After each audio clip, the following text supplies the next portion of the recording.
You may have done your best. You gave it your heart and soul, but you didn't get the position. The relationship didn't make it. The business didn't succeed. God is saying to you, how long are you going to mourn over what you lost? Over what didn't work out? Over what wasn't fair? God told Samuel, fill your horn with oil and be on your way, for I have chosen another king for you to anoint. God was saying, Samuel, you're focused on what you've lost. Yes, it wasn't fair. It wasn't your fault. But your destiny is not in what you lost. It's in what you have left. It's significant that after King Saul was rejected, after Samuel's first choice didn't work out, his next choice would be David, the greatest king that ever lived. If you'll stop mourning over what you've lost, then like Samuel, you'll come into something greater, something better, something more fulfilling than you've ever imagined. Expand yourself. Take yourself out your comfort zone. If you stay in your comfort zone, that's where you will fail. Success is not a comfortable procedure. So you got to get comfortable being uncomfortable if you ever want to be successful. Now, like I was telling you before, if you want to be ordinary, you ain't even got to listen to me. Just go on about your business. But if you are sitting in this room and you have extraordinary aspirations, then you're going to have to do extra. It's no other way. I'm sorry. You have to decide if you are willing to do the things to put you in that category. Rich people don't sleep 8 hours a day. The Bible says, he who loves to sleep and the folding of hands, poverty will set upon you like a thief in the night. I'm going to ask you one question, I'm going to go. How many of you in here know somebody who loves to sleep? Let me ask you something. Ain't they poor? I want you to max out your life. I want you to max out your business. You got to get a little bit more intense. You got to stop being so dadgum casual. If you're going to play the game, let's play to win it. Every single day has to be a pursuit to get better, because you are ultimately chasing the destiny version of you. Do you hear me on that? Say yes. You're obsessed with what other people think about you. The thing that's going to kill your dream is your addiction to other people's approval. Do you have the courage to act outwardly on what you see inwardly? Do you have the courage? It takes courage to be successful. It is far easier not to be successful. It takes courage to be exceptional. It takes courage to be rich. It takes courage to be knowledgeable. And I'm just wondering, in this reality TV world we live in today, I'm wondering if there's anybody left that's got the courage to say, after all I've been through, I didn't come through all of that just to fit in with normalcy. It takes courage to be different. It takes courage to get you outside of the box. It takes courage to win. Do you have the courage to stand there though the storms keep raging? Do you have the courage? It takes courage to act. It takes courage to start over again. Somebody said that courage is going from failure to failure without losing enthusiasm. When you have something you want to do, if you don't develop the courage, life will move on you. Courage. Ambition requires courage. Ambition requires that you fight off fear. Fear is one of those things, one of those emotions that can stop people dead in their tracks, foregoing success and achievement. Fear can rear its ugly head in many ways. Remember the old saying? You have nothing to fear but fear itself. You can be afraid of looking ridiculous. You can be afraid of change. You can be afraid of the competition. You can be afraid of loss and destruction. We're not always born with courage. We're not always born with all the fears either. Maybe some of your fears are brought on by your own experiences, by what someone has told you. Now, some fears are valid, like walking alone in a bad part of town at 2 a.m. If there isn't fear, there's probably a bit of ignorance. Once you learn to avoid that situation, you won't need to live in fear of it. Fears, even the most basic ones, can totally destroy our ambitions. Fear is an enemy. And let me tell you about some of the other enemies we face. One of the enemies that you've got to destroy before it destroys you is indifference. Drifting away from your ambitions. You can't drift your way to the top of the mountain. Next one, an enemy inside all of us, indecision. The thief of opportunity. It'll steal your chances for a better future. Take sword to this enemy. Next enemy on the inside is doubt. You can't believe everything, but you can't let doubt take over. Doubt the past and doubt the future and doubt the possibilities and doubt the opportunities. I'm telling you, it'll destroy your life and destroy your chances and empty your bank account and empty your heart. Get rid of it. Next is worry. We've all got to be alarmed, but we don't want to be conquered. 3 o'clock in the morning, your daughter's not home yet. You've got to worry. But you can't let worry loose like a mad dog that drives you into a small corner. Drive them into a small corner. Whatever's pushing on you, you've got to push back. Guess where illness is in your life? Illness is constantly testing the outer edges of your health plan. And if illness can find a weak spot, it'll muscle in and take the territory. Unless you've got enough discipline and power to say, I'm going to fight illness like an enemy. The next enemy inside is overcaution, the timid approach to life. And if you let it go and go and go, it'll conquer you. Timid people don't get promoted.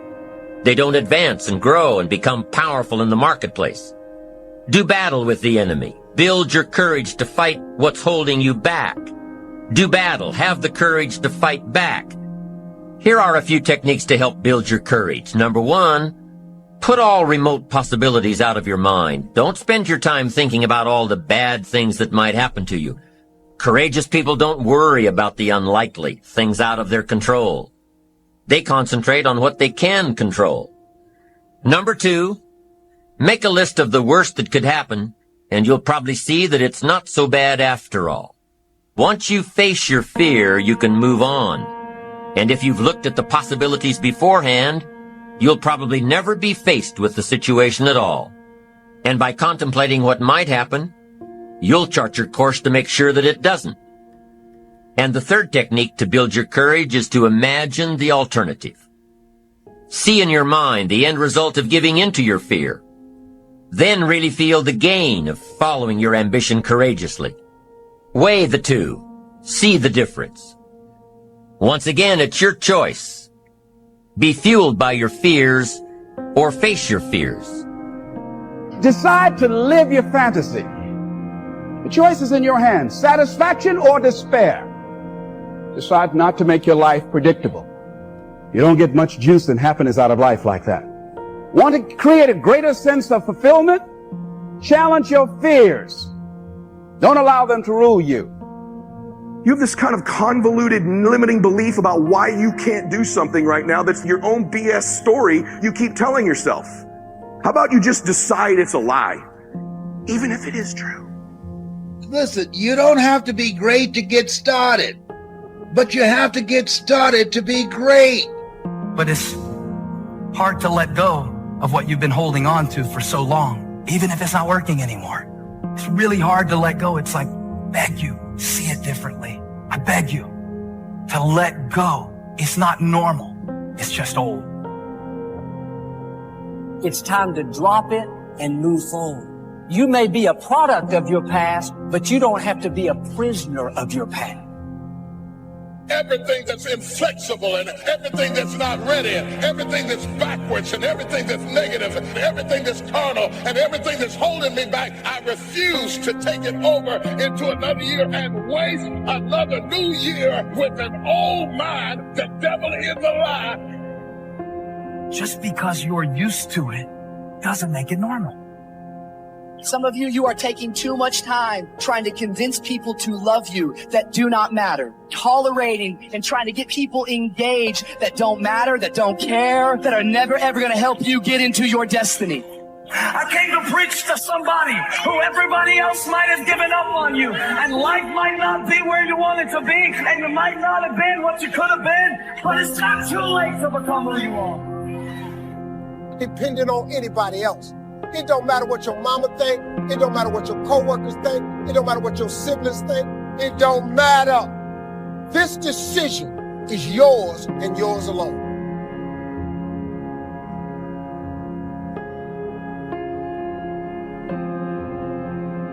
People want to know how to stop the laziness, and they want to know how to stop the procrastination. They have some idea in their head, some kind of a vision of what they want to do, but they don't know where to start. They don't know where to start it. You know, they don't know where to start. And so they say, hey, where do I start? And when's the best time to start? And I have a very simple answer for that. Here and now.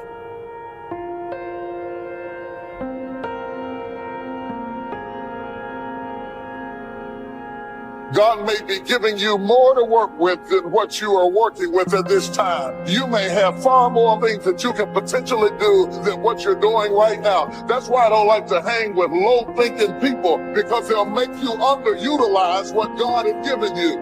You need somebody to challenge you that you could be doing more than what you're doing right now. You could have more than you have right now, and somebody's got to be bold enough to look you in the face and empower you to go into the enemy's camp and take back what he stole from you.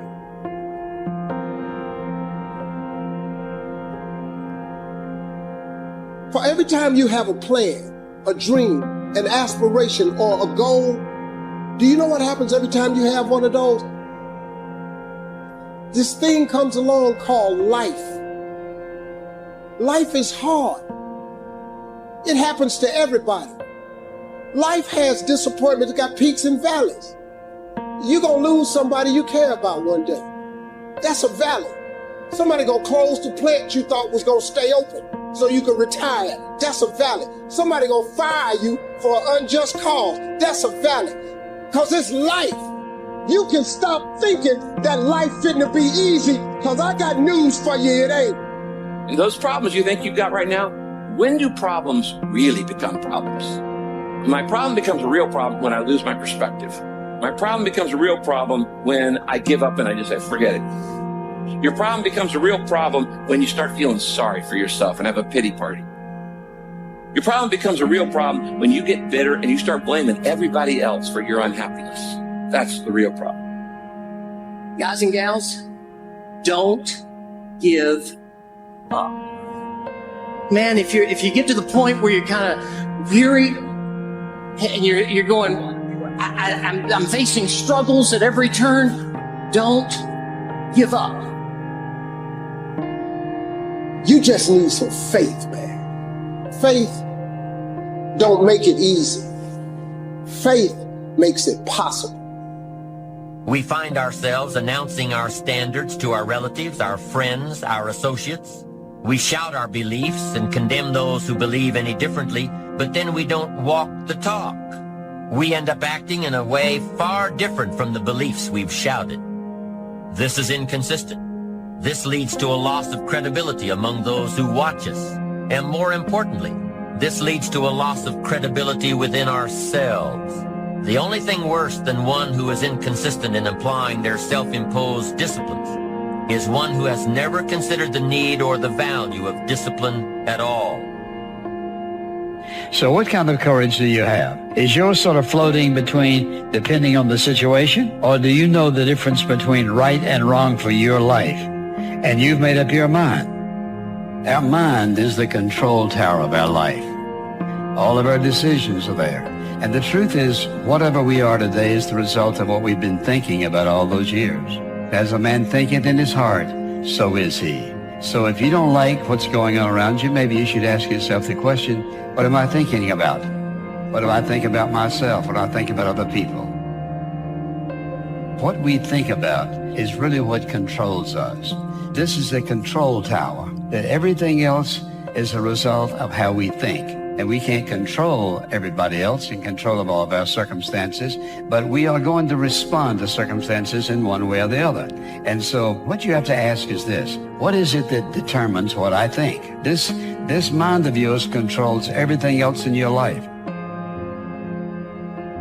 Are you satisfied with your life as it is? Are you? Is your life giving you what you want?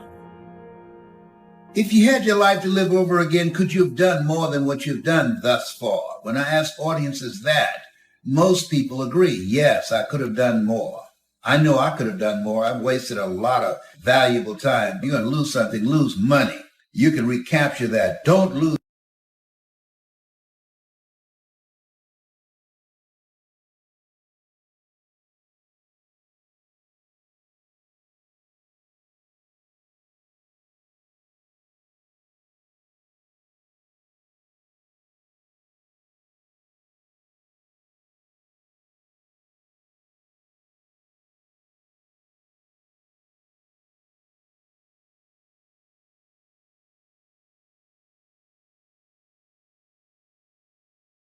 Without regrets.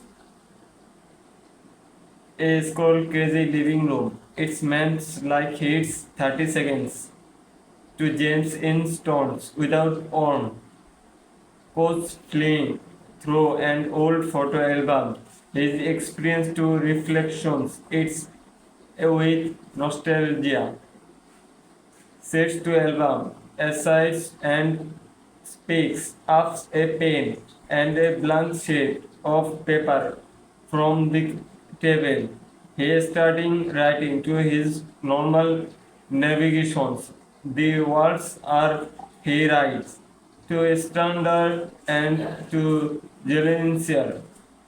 Journey a series of moments woven together like threader. It's a tapestry. But what if some threads fray and some colors fade? Do we learn it, the imperfections, or do we embrace the beauty in the case? His childhood adventures, triangles, and revelations of love and loss. As I look back on the chapters of life, I realize that regrets are the shadows that darken that part behind us.